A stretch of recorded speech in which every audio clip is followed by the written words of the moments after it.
Pero la fe verdadera, incluye un contenido verdadero. Para que la fe sea efectiva, para que la fe nos lleve a Jesucristo y a gozar de Él, es necesario que tenga el contenido del Evangelio, tenga el contenido de la verdad de Dios, sin la cual nosotros no podemos ser salvos. Por eso dice en Judas, el Evangelio, perdón, la epístola a Judas dice, versículo 3, queridos hermanos, he deseado intensamente escribiros acerca de la salvación que tenemos en común, y ahora siento la necesidad de hacerlo para rogaros que sigáis luchando vigorosamente por la fe encomendada una vez por todas a los santos. La fe en el sentido de confianza, el sentido de abrazar la verdad personal, de una manera personal, de una manera individual, es diferente a la fe como conjunto de las verdades en las cuales yo creo, en las cuales yo estoy depositando y poniendo mi corazón. Y aquí en esta epístola había un problema. El problema es que se habían infiltrado dentro de la iglesia personas que estaban negando los pilares fundamentales de la fe cristiana. Estaban negando realmente cosas que son de vital importancia en la verdad del Evangelio. Nosotros no creemos de cualquier manera o no creemos en cualquier cosa. Creemos únicamente en la verdad tal como se nos ha traído por medio del Evangelio de Jesucristo. Esa verdad está registrada en la palabra de Dios. Esa palabra fue proclamada por los apóstoles, por los discípulos de Cristo. Esa verdad ha llegado a nosotros y al estar registrada en sus escrituras debemos entonces asegurarnos de lo que estamos creyendo, todos los elementos de nuestra fe, todos aquellos condimentos de nuestra fe están únicamente apoyados por la autoridad de la palabra de Dios. Así que la fe tiene sus ingredientes. La fe tiene la razón está en la palabra de Dios. ¿Qué es lo que creemos? Creemos todo lo que la palabra de Dios nos dice. Y esa palabra de Dios nos lleva a Jesucristo.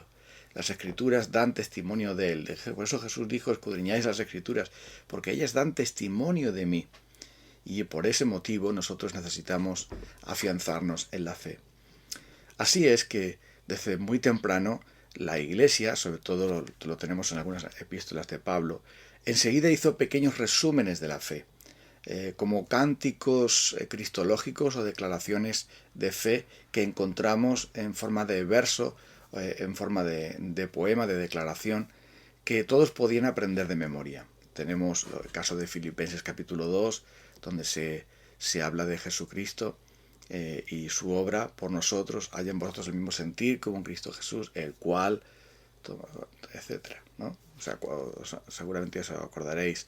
O Colosenses 1, Él es la imagen del Dios invisible, el primogénito de toda creación, por Él se hicieron todas las cosas, etcétera. Podemos también acordarnos de Timoteo, Dios fue manifestado en carne, visto de los ángeles, creído en el mundo, etcétera. Hay varias declaraciones así que llaman la atención y que la mayoría de los estudiosos están de acuerdo, prácticamente todos, en que se trataba de declaraciones que se repetían, se cantaban, se aprendían en las iglesias cristianas para que nuestra fe se basara en un pequeño resumen, con el fin de afianzarnos la verdad, y cuando alguien venía contando su propia versión personalizada de la fe, pues pudiese ser rechazada esa enseñanza. Somos así los seres humanos. Rápidamente estamos dispuestos a creer la mentira. Rápidamente estamos dispuestos a apartarnos de la verdad del Evangelio y creer las mentiras que otra persona nos trae porque nos cae bien, porque resulta seductor, porque resulta razonable, porque resulta de mucho prestigio, de sabiduría. Y por eso tenemos en la Biblia libros como Colosenses, como Gálatas, como Romanos, como Hebreos, como esta epístola a Judas, como Primera de Juan, que están escritas para defender y exponer la verdad de la fe cristiana. Y por eso tenemos los cristianos también un verdadero tesoro con las confesiones de fe. Las confesiones de fe de la Iglesia, empezando por el credo apostólico, que se llama así porque recoge la enseñanza fundamental de los apóstoles, proviene del siglo II.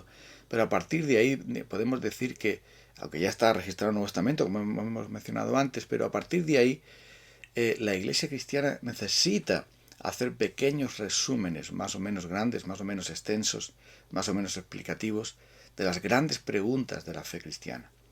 Y por eso han sido utilizados estas declaraciones de fe.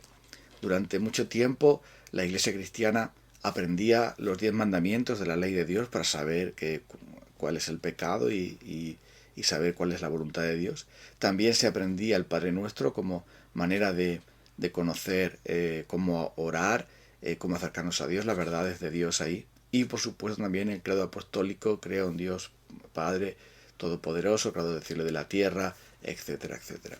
Por supuesto que estas cosas, aprenderlas, eran útiles para los cristianos. No se repetían para ganar puntos para el cielo, no se repetían para hacernos más piadosos, no se repetían o se enseñaban como una condición para ser salvos.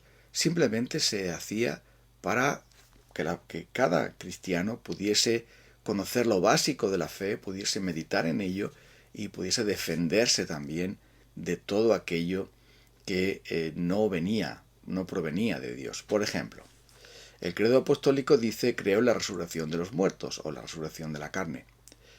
¿Por qué se decía esto? Bueno, enseguida empezaron a surgir el movimiento gnóstico que decía que el cuerpo es malo y por lo tanto el espíritu es puro y no hay resurrección. Eso ya lo decían también en los tiempos de Jesús, eso ya lo decían también en los tiempos de Juan. En la primera carta, por ejemplo, se menciona. Pero también se ha venido diciendo: el cuerpo es malo, hay que castigarlo, el cuerpo se destruye, no tiene redención posible, el espíritu es puro. Bueno, pues ni lo uno ni lo otro. El espíritu no es puro, ni el cuerpo tampoco, por eso necesitan ser redimidos. Y son redimidos, somos redimidos. Creo en la resurrección de los muertos, creo en la resurrección de la carne y en la vida eterna. Viene a echar por tierra las ideas de ese error gnóstico. Y así podríamos continuar.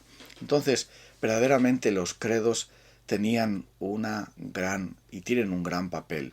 Es triste que por reacción a otros grupos religiosos, pues los cristianos hemos dejado de utilizar las declaraciones de fe, hemos dejado de conocerlas, hemos dejado de aprenderlas de memoria. Hemos dejado no solamente de aprender esas declaraciones de fe de memoria, sino incluso de no conocer de memoria cosas tan importantes como los 10 mandamientos, cosas tan importantes como los signos cristológicos de la Biblia: Filipenses 2, Colosenses 1, Primera de Timoteo 3, y así podríamos decir aún más. Esto es verdaderamente lamentable.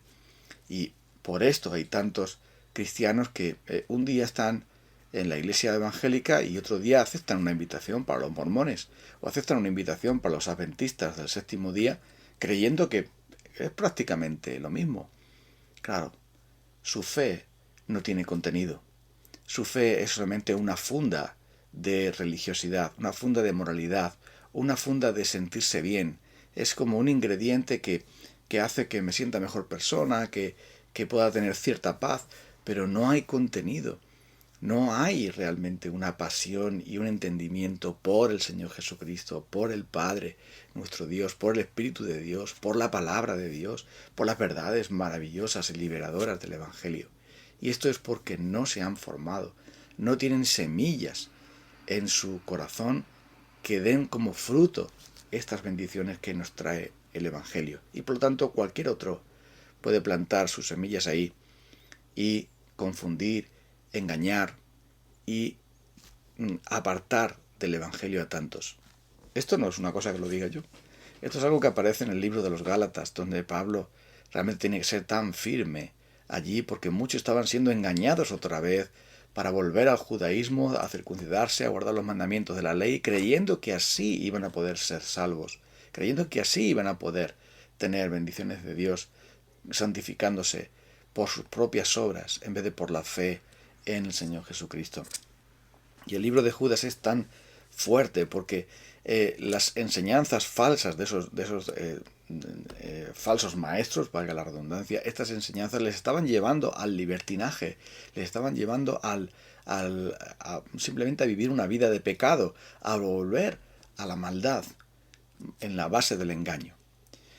Unos falsos maestros enseñaban el legalismo, de volver a las leyes, de cumplir los mandamientos de Dios, para santificarse, para agradar a Dios, ser buenas personas y hacer buenas obras y todas estas cosas, en vez de simplemente por la fe en el Señor Jesucristo y el poder del Espíritu Santo que nos transforma, el legalismo y el libertinaje de otros que decían, bueno, no importa cómo tú vivas, lo importante es que cree mucho y peca más.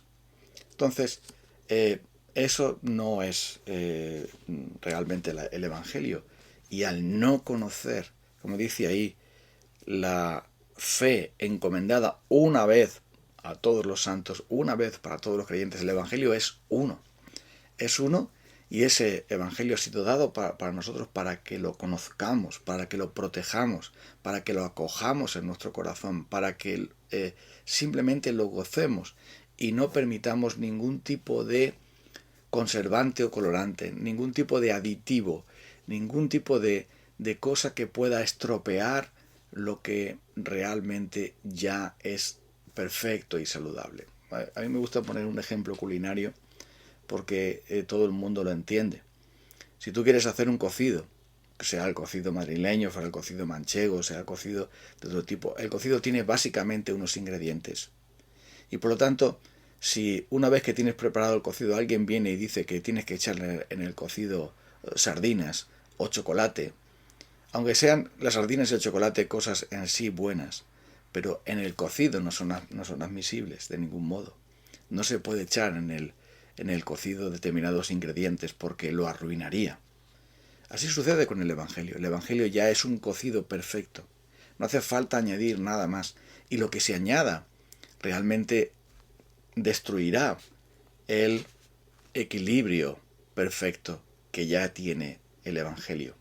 Por eso hay que rechazar cualquier tipo de ingrediente y aferrarse a lo que es el Evangelio, tal como está revelado. El misterio del Padre, del Hijo y del Espíritu Santo. Todo lo que nuestro Señor nos ha revelado y que se ha resumido en tantos pasajes diferentes del Nuevo Testamento, tantos pasajes distintos de la palabra de Dios, de alguna manera resumen estas cosas. Y también las confesiones de fe cristianas, todas ellas tienen una gran utilidad para nosotros. Es por esto que os animo a que podáis, los que estáis escuchando esto, podéis leer las confesiones de fe de la Iglesia cristiana. Recomiendo que, aunque haya cosas que no estemos del todo de acuerdo y hay detalles que no los entendamos igual, pero os recomiendo que leáis, para mí, el mayor documento que hay sobre la fe cristiana, el Catecismo de Heidelberg. Este está disponible por internet, gratuito, se puede comprar también, se puede leer en formato electrónico, se puede descargar de internet, pero el Catecismo de Heidelberg, o como se pronuncia porque ese es en alemán, es uno de los documentos más preciosos que tiene la fe cristiana. ¿Por qué? Pues quiero decir que resume la fe cristiana, porque tiene un comentario a los 10 mandamientos, tiene un comentario al Padre Nuestro, tiene un comentario al credo apostólico que antes hemos hecho referencia, con una aplicación extraordinaria, y sirve para tener una idea clara de lo más evidente de la fe cristiana, también en contraste con la religión de aquella época, de la cual la fe evangélica tuvo que disentir, y así te puede ayudar a comprenderlo, si te parece. Aunque lo más importante no es si te has aprendido el credo apostólico, si te has aprendido Filipenses 2 o Colosenses 1. Lo más importante no es si sabes recitar el credo apostólico. Lo más importante es si tú, por la fe en el Señor Jesucristo, sabes en quién has creído. Sabes y confías solamente en Él como tu único y suficiente Salvador personal. Lo más importante es que tú y yo, nuestras almas estén apegadas por completo, nuestros corazones estén abrazados por completo a la verdad del Evangelio. Porque no me avergüenzo del Evangelio, dijo el apóstol Pablo, porque es poder de Dios para salvación a todo aquel que cree. Y ese Evangelio es nada más y nada menos que Cristo Jesús. Cristo crucificado, Cristo resucitado, Cristo exaltado, Cristo y solo Él. Y en ningún otro hay salvación. Por eso, las verdades del Evangelio nos conducen como ríos al mar inmenso del Señor Jesucristo. a quien le damos toda la gloria. Y en su océano nos gozaremos y navegaremos y profundizaremos toda la eternidad, porque Él es precioso. Vamos a orar para cerrar nuestro tiempo en este día.